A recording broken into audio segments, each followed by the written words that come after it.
What makes a good sequel? Is it the same game with just a different story? Is it a game that expands the gameplay, making it more interesting? Or is it something completely new? Ladies and gentlemen, welcome. My name is Tefno and that's all you need to know. Today we'll be taking a look at Spider-Man Miles Morales. We'll be tackling the game fully to earn ourselves the prestigious Platinum Trophy. At the end, we should be able to answer the question I first asked. Not only that, we'll also understand what kind of game this is, if it's any good, and if you should 100% it too. The video will be divided into 3 chapters. Story, cleanup/collectables, and the conclusion. With the story, we talk about the story of course, and what I think of it, as well as story-specific trophies and how to get them. I will also include the side quests, as they are kind of part of the same story. Not all story trophies will be mentioned, as most of them come naturally in the game and don't require focus for it. Cleanup/collectables should speak for itself. We dive a bit deeper in the gameplay and the trophies that are earned outside of the story. We will learn if these are enjoyable, challenging, and fun to get. At the conclusion, we'll see the Platinum Trophy, as well as a little summary of the whole game and some statistics. This is where you will know if you should play the game and if you should Platinum it. I hope to see all of you at the end of the video. Take a deep breath, take everything in, and ask yourself, are you ready? The story was not great, but also not awful. It was alright to play through, but was not very special like the previous Spider-Man. There are about 11 trophies you'll get for just playing the story. Outside of that there are 2 trophies for doing something special. That being in the first mission while on Rhino's back walk into everything, and during a flashback sequence being the best button masher. There's also a little side story going on where you have to stop Kingpin from setting up a crime district inside of prison, which at the end gives a trophy. That's as far as story-related trophies goes, and because I'm talking about it anyway, I have to say that the whole story was quite predictable, and sometimes very annoying to play when it came to the boss fights. Don't get me wrong, the boss fights were excellent for this game. I wouldn't call them challenging, even on the highest difficulty, but they were fun to play. Each boss also gave a respective trophy for it. For me the problem was that I was easily beating a boss and destroying them without breaking a sweat, only to be sent in a cutscene where my character gets his ass whooped. This normally isn't much of a problem, as it helps build the character you're playing as. But if it happens each time a cutscene takes place, it gets quite annoying. Because normally you feel like you're growing and becoming better at the game, but then cutscenes like that makes you feel like there's no progress of the character itself. It gets extra apparent when the main villain of the game just feels invincible because of it. The main villain here is Tinkerer, an old friend of Miles. I get that she should be stronger in the beginning than Miles, because he still needs to grow as Spider-Man. But as the story plays on, it never feels like he gets stronger than her. During the whole game there are key moments that show Miles getting better and better, but in context to the Tinkerer there's no progress, because he stays way stronger without having anything to show for it. In the final boss fight for example, you have 3 cutscene interferences. In each of these cutscenes you still get your ass kicked, even though you're winning the fight. It doesn't make sense, and story-wise it makes your character feel very bland and underdeveloped.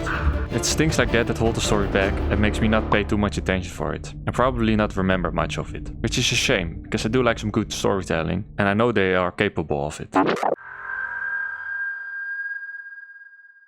Now with the story finished, there's a lot more work to do. There are still 35 more trophies to be collected, 36 if you count the Platinum. Let's get started, shall we? We started off by completing the first challenge Peter Parker has left for us, this being the combat variant. After completing this with a minimum silver ranking, we get the trophy.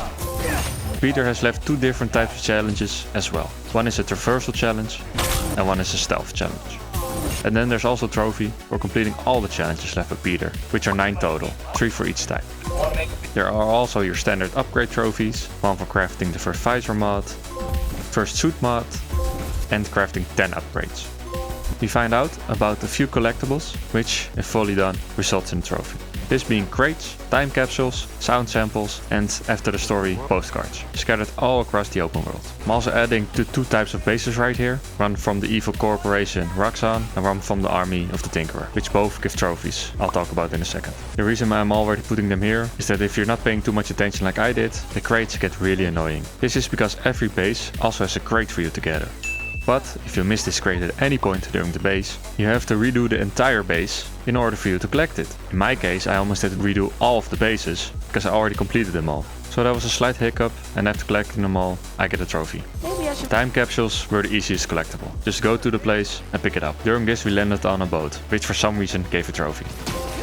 A bit random, but hey, I'll take it. And after collecting all of the time capsules, we get the trophy. The sound samples were not hard, but needed a little more effort to find the right sound each time. Postcards are obtainable at the end of the game in a scavenger hunt. And after collecting them all, we get a nice cutscene with some amazing basketball physics. What the fuck is that? and the trophy of course. There are also 2 trophies for completing all bases, each for a different type. And there's a trophy for completing a base completely in stealth, which was not that hard or interesting to be honest. There are also a lot of combat trophies to be earned. Some of them are naturally earned by playing the game, these being defeating 100 enemies with venom attacks.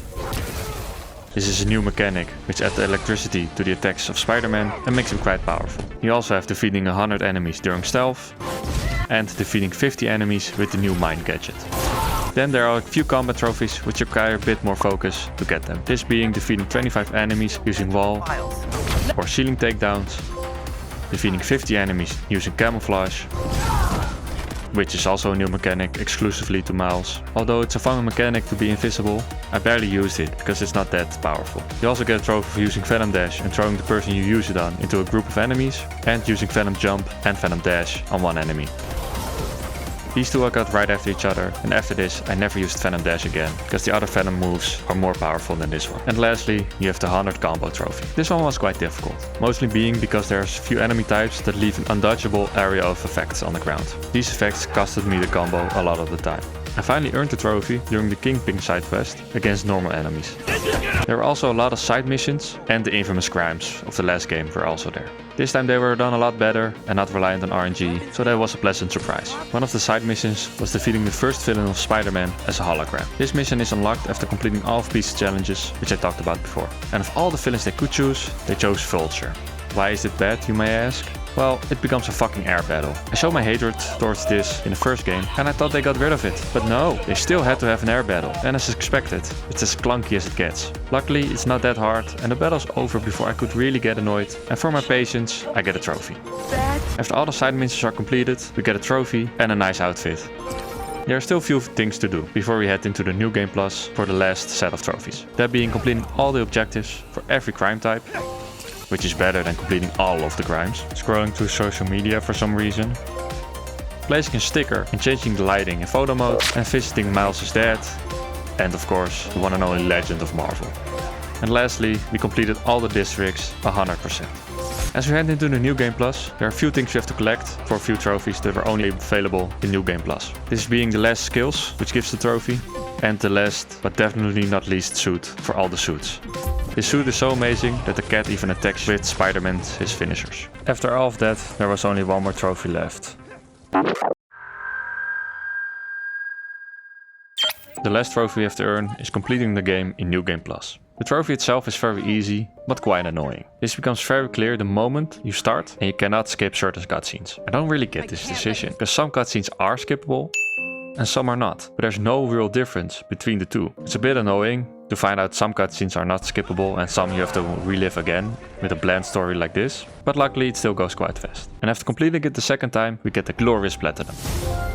And that concludes the journey for the platinum. We got it in around 13 hours. While playing on the hardest difficulty, also known as spectacular. With around 50 trophies, this averages around 3.8 trophies an hour. The best trophy I will give to the 100 combo, simply because this was the most fun and challenging one to get and really needed my focus for the first time. The worst one goes out to Pete's first villain. I don't care how much they try, air battles just don't work in this. And I hope they will save this in the second game, but it looks like they're not. To give the story a rating, I will give it a 4 out of 10. Why? It's just too mediocre, and because of all the annoyances I already talked about, it just gets worse when you compare it to the previous game. So you know they are capable of it, but they just couldn't care enough. But I have to say, gameplay wise, they stepped it up. I gave it the gameplay the 8 out of 10. The reason for this is that they improved every aspect from the previous game and added some new stuff. From combat to collectibles, everything just feels better. Yes, the game has more bugs than the previous one, still to this date. Some were quite funny, but some were also game breaking. But luckily, you don't encounter this too much.